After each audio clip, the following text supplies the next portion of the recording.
And so again, this is all for 1550. So basically this is just analysis here, right? And then here's the end of fiber.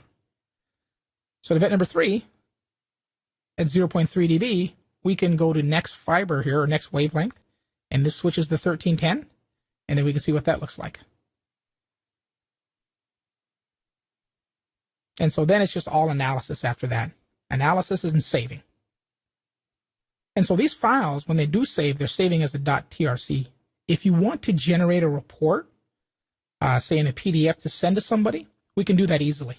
So with this loaded and saved already, I would just hit report to generate a report. So it's going to save it as Acme Fiber 2 CO1 to CO2, and here's where it's saving.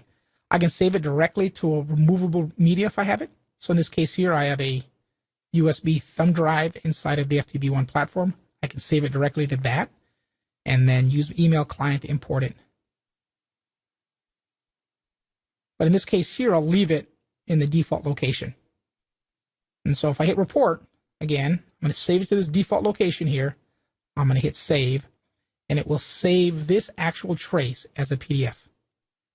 And then all I have to do is manage this PDF, send it out to an engineer or my supervisor to review the data, and they don't have to have the viewer software.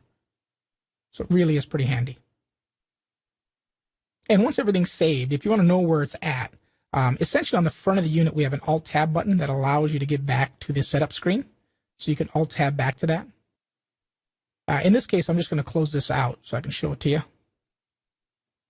But here's the main module selection screen. You'll see on the right here where it says File Manager. If I select that, this will launch a Windows File Manager. So you're familiar with this. And we are doing an OTDR test. So the default location for the report should be an OTDR. And then here's the actual trace that I saved. And then here's the report that I generated.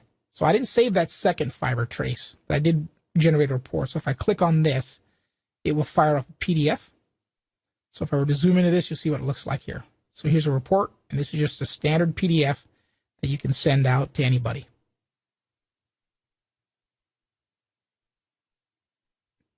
And so from this point on, I can just go edit, copy the folder, have it send to the removable drive, and now my report is on a thumb drive that I can hand over to my supervisor. And it's as simple as that.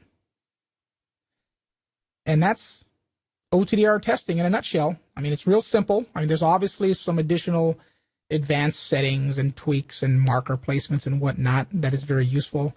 But again, the intention of this training was just to get you up and running to do a quick OTDR